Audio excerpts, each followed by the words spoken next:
Sepanjang masa di penjara, kami secara teratur menerima surat dan pesan dari khalifah. Hampir setiap hari.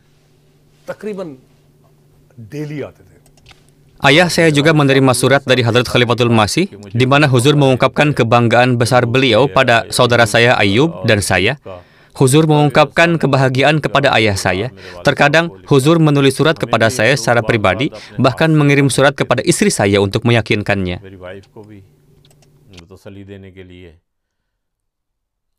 Seluruh jemaat sangat prihatin, seolah-olah salah satu anggota keluarga mereka telah dipenjara ketika mereka melihat Ahmadi dalam keadaan tersiksa. Hadrat Khalifatul Masih yang keempat selalu berada dalam kontak konstan, selalu menanyakan kabar terbaru, menerima laporan per momen. Mereka adalah tahanan yang, bahkan dalam tahanan, tetap menjaga ingatan akan Allah dan Rasul-Nya. Mereka adalah tahanan yang, meskipun terbeban oleh rantai berat, tidak merasakan kesedihan dan bahkan melupakan kesulitan mereka sendiri. Dari balik tembok penjara, mereka menulis bahwa mereka tidak lagi ingin pergi dari penjara. Kegembiraan atas penderitaan demi Allah dan kesempatan unik untuk bertablik di penjara melampaui apa yang dapat dibayangkan oleh siapapun di luar penjara.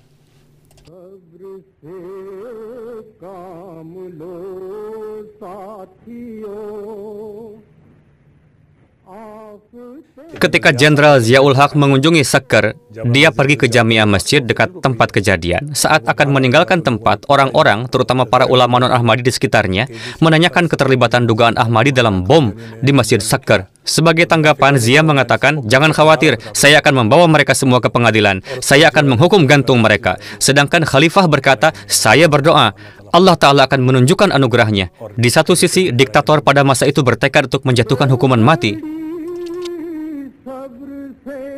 Kasus terhadap kami sangat kuat.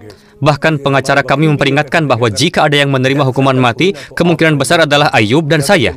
Saya ingat, wakil kepala kepolisian yang menentang kita mengatakan, "Sekarang kalian di sini, hanya mayat kalian yang akan meninggalkan tempat ini."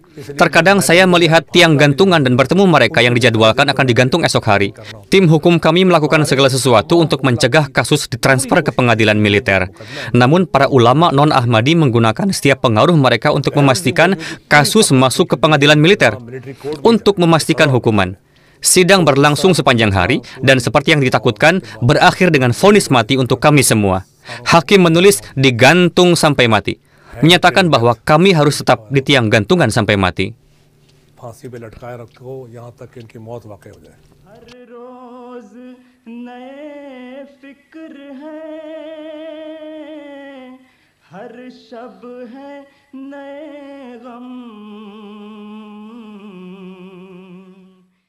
Dengan kematian yang hampir pasti menunggu mereka, satu-satunya harapan mereka adalah doa khalifah yang mereka cintai.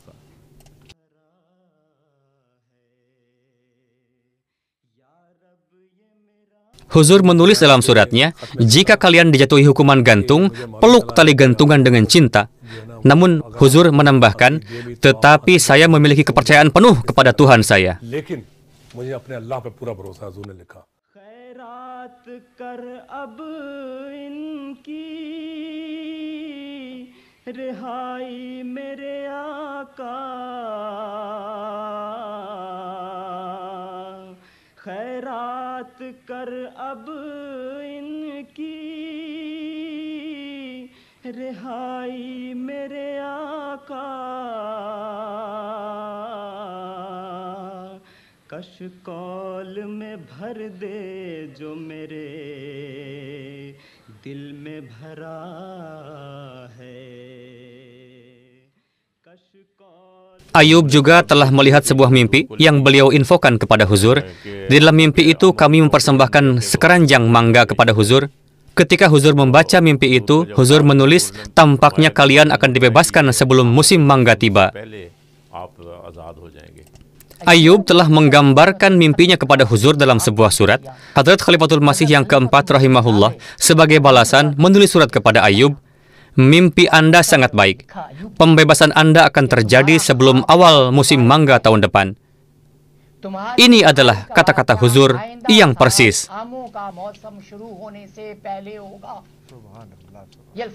Huzur bersabda, "Saya memiliki kepercayaan penuh kepada Tuhan saya. Kalian berbicara tentang gantungan, tetapi saya melihat kalian berjalan bebas di jalan-jalan London."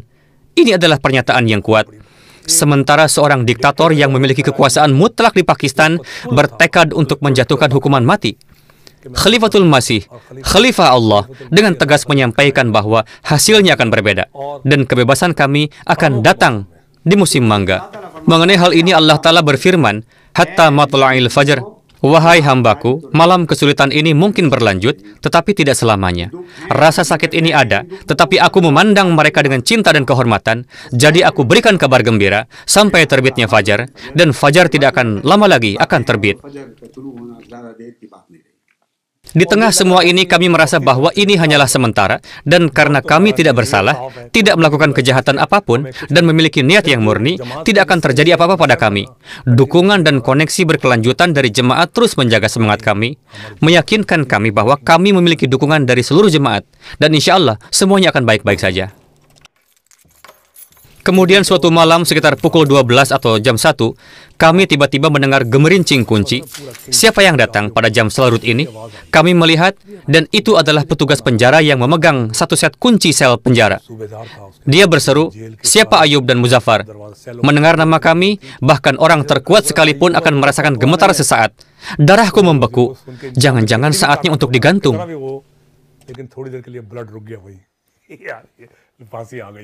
Pasangan itu dibawa pergi. Polisi itu menyuruh kami mengumpulkan barang-barang kami dan turun ke bawah.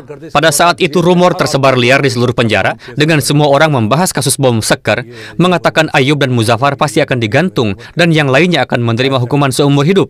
Wakil kepala kepolisian berdiri di depan kami. Dia meminta kami duduk, sesuatu yang jarang dikatakan kepada tahanan.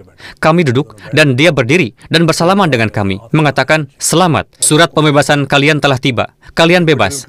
Pada saat itu, kami sedang memikirkan sesuatu yang sama sekali berbeda, dan sekarang tiba-tiba sebaliknya. Kami hampir tidak bisa memahaminya. Bertanya-tanya bagaimana cara bersujud di hadapan Tuhan dengan rasa syukur atas pembalikan keadaan yang tidak terduga ini. Pintu penjara kecil itu terbuka, dan dia berkata, kalian boleh pergi. Dari balik layar, doa jemaat dan kerja keras pengacara Ahmadi akhirnya membuahkan hasil. Setelah dibebaskan, para tahanan yang baru dibebaskan didampingi oleh pengacara mereka yang tekun. Pengacara berkata, pembebasan Anda dari Allah, ini benar-benar keajaiban, ini tidak mungkin. Hal ini mengingatkan pada sebuah bait puisi karya Hadrat Masih Maud alaihissalam, ia mengubah yang mustahil menjadi mungkin. Wahai para filsuf, saksikanlah kekuatan doa. Hari ini, hal itu terbukti benar, memang benar-benar tidak mungkin. Ayub, Muzaffar, dan 3 orang lainnya sedang berjalan keluar, membawa barang-barang mereka. Ketika Ayub memeluk saya menangis terseduh-seduh dan berkata, Ayub, apakah kamu ingat surat dari Huzur? Dia menjawab, ya. Saya berkata kepadanya, saya membawa surat itu. Hari ini kata-kata Khalifah telah tergenapi. Khalifah mengatakan bahwa pembebasan kalian akan datang sebelum musim mangga berikutnya. Itu adalah kata-kata Khalifah, dan karena itu saya memiliki kepercayaan penuh bahwa hal itu akan terjadi persis seperti yang beliau katakan, dan hari ini hal itu akan terjadi. Meskipun dalam bukti tertulis bahwa Ayub dan Muzaffar melemparkan bom, namun Khalifah telah menyatakan bahwa pembebasan mereka akan terjadi sebelum musim mangga tahun berikutnya. Tanpa sadar, Ziaul Haq telah menandatangani pembebasan mereka. Administrator hukum militer zona C, ini adalah Allah yang menolong, dan anggota jemaat juga berjuang tanpa lelah dan menjelaskan bahwa kami semua tidak bersalah. Dia memutuskan untuk memodifikasi hukuman. 5 dari kami dibebaskan, sementara 2 orang lainnya akan dijatuhi hukuman mati. Tetapi 2 orang ini bukanlah saya dan Ayub. 2 orang yang dijatuhi hukuman mati adalah mereka yang pertama kali ditangkap dan disebutkan dalam BAP. Zia kemudian menandatangani perintah ini. Saya kemudian mengirimkan pemberitahuan hukum kepada kepala penjara, menyatakan bahwa karena saya mengetahui yang lainnya telah dibebaskan, jika dia tidak membebaskan sisanya, maka akan merupakan penahanan yang tidak sah, dan saya akan mempertahankan hak untuk mengambil tindakan hukum terhadapnya. Perintah ditandatangani tanpa sepengetahuan kami. Kami tidak tahu kapan kami dijatuhi hukuman mati atau kapan hukuman itu dicabut. Tidak pernah sebelumnya ada yang dibebaskan oleh pengadilan militer, tetapi ini berkat doa Khalifah. Saya menempatkan 5 orang itu di mobil, tetapi saya khawatir bahwa mengingat pengaruh kuat para ulama di Sekar, mereka mungkin akan terlibat dalam kasus lain atau menghadapi upaya terhadap nyawa mereka atau mendapat bahaya. Karena itu ketika kami dibebaskan, prioritas utama kami adalah mengikuti perintah Khalifah, yaitu segera mengatur kepergian kami berdua dari Pakistan. Ada kekhawatiran nyata bahwa banding dapat diajukan lagi terhadap Ayub dan Muzaffar, sehingga Huzur menginstruksikan kami untuk segera mengirim mereka ke London.